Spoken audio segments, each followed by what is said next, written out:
La célébration du 8 mai 1945, 68e anniversaire cette année, une page noire dans les annales du colonialisme français dans toutes les villes algériennes, et en particulier Staïf Galma et Khrata, devenu le symbole de la résistance et des appels à l'indépendance. Au moment où la France et ses alliés fêtaient leur victoire sur l'Allemagne nazie, 45 000 Algériens se faisaient froidement assassinés. Rafik Hamidash. La défaite du Troisième Reich, la victoire des Alliés et l'Algérie qui retrouve le chemin de la contestation. Si en France et dans le monde entier, le 8 mai 1945, on célébrait la fin de la Seconde Guerre mondiale, en Algérie, c'est une journée ensanglantée qui est commémorée dans toutes les villes algériennes et en particulier à Sétif, Guelma et Khrata, devenu depuis ce jour-là le symbole de la résistance et des appels incessants à l'indépendance. Le 8 mai 1945 fut un mardi pas comme les autres. Des milliers de civils algériens désarmés ont été massacrés pour un seul tort, celui d'avoir demandé l'indépendance de leur pays. Pour la France, le 8 mai a été la fin d'une guerre, mais pour les Algériens qui ne venaient en ce jour qu'exprimer leur désir de liberté légitime, ce fut la fête dans l'atrocité de la colonisation et de l'impérialisme français. La France coloniale avait oublié ce jour-là que 150 000 Algériens s'étaient engagés pour contribuer à sa libération. La veille de la commémoration du 68e anniversaire des massacres du 8 mai 1945, le secrétaire général de l'Organisation nationale des Moudjahidines, Saïd Abadou, a annoncé que l'organisation comptait soumettre une initiative aux organisations internationales des anciens combattants pour la condamnation du colonialisme français en Algérie. Sétif, un lieu phare de la commémoration des commémorations du 8 mai 1945, abrite plusieurs programmes riches, et avec nous pour nous en dire un peu plus, elle est sur place, notre collègue Nolhouda Bouzgaou, bonsoir.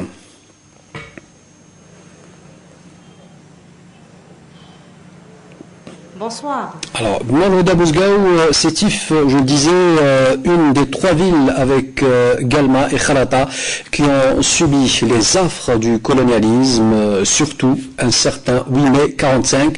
Quel est Le 1er mai dernier se poursuivront jusqu'au 11. Plusieurs manifestations sont portées sur le programme donc, de cette année. Celles qui ont déjà eu lieu ont beaucoup plus trait à des séminaires et aussi à des expositions photos autour des affres du 1er mai, plutôt du 8 mai 1945, et aussi au lancement du demi-marathon Sahal Bouzid. Demain, donc le jour J, nous assisterons à partir de 9h30 au lancement d'une marche pacifique qui rappelle justement celle du 8 mai 1945. Aussi, plusieurs événements culturels auront lieu, à savoir le salon philatélique, le salon du livre, aussi le salon du film documentaire. Et donc la soirée sera clôturée par une opérette intitulée La Symphonie de l'Espoir, et ce, donc pour marquer le 50e anniversaire de l'indépendance.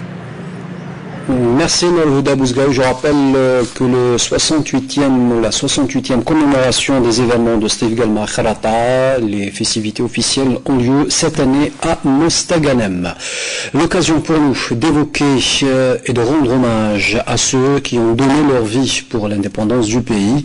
Si Abdelhamid en fait partie, il raconte au micro de Sofia Chouban son témoignage des moments difficiles passés dans les maquis des Aurès, ensuite dans les geôles coloniales.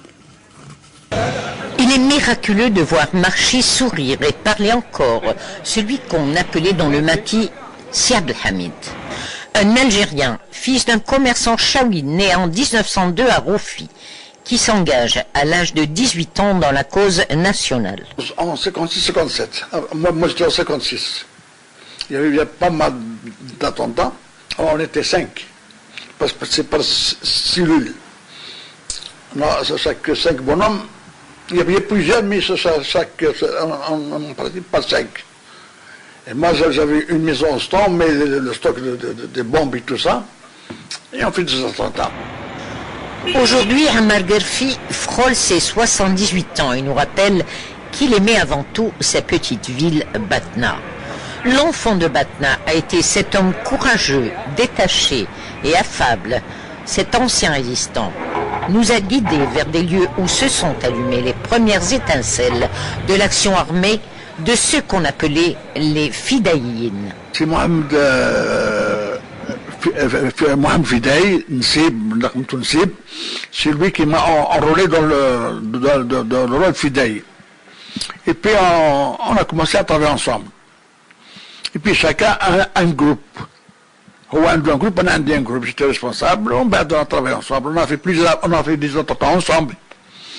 On a fait des pièges, des pièges d'Al-Fakharik. On a fait le Fakha, on a fait une piège dans un stade militaire avec lui.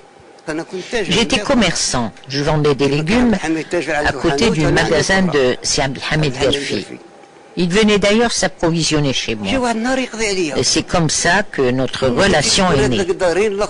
Contacté en 1956 par les commandos d'action urbaine, Si Abdelhamid entreprend dès lors une série d'attentats avec ses compagnons d'armes et ferme brusquement son petit commerce. Il est affecté dans la même année comme secrétaire de feu colonel Haj al-Khdar.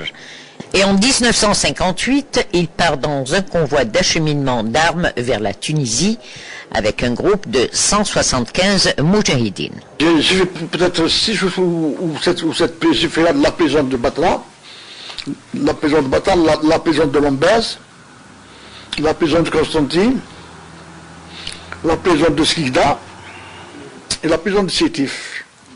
Et puis ils nous ont envoyé, j'ai fait parce qu'ils m'ont condamné à 3 ans de prison avec l'autre. Et puis, quand je suis sorti, ils ne m'ont pas laissé sortir comme ça. C'est le deuxième jour qui m'a amené. Ils m'ont mis dans un puits à Seyara, un puits complètement.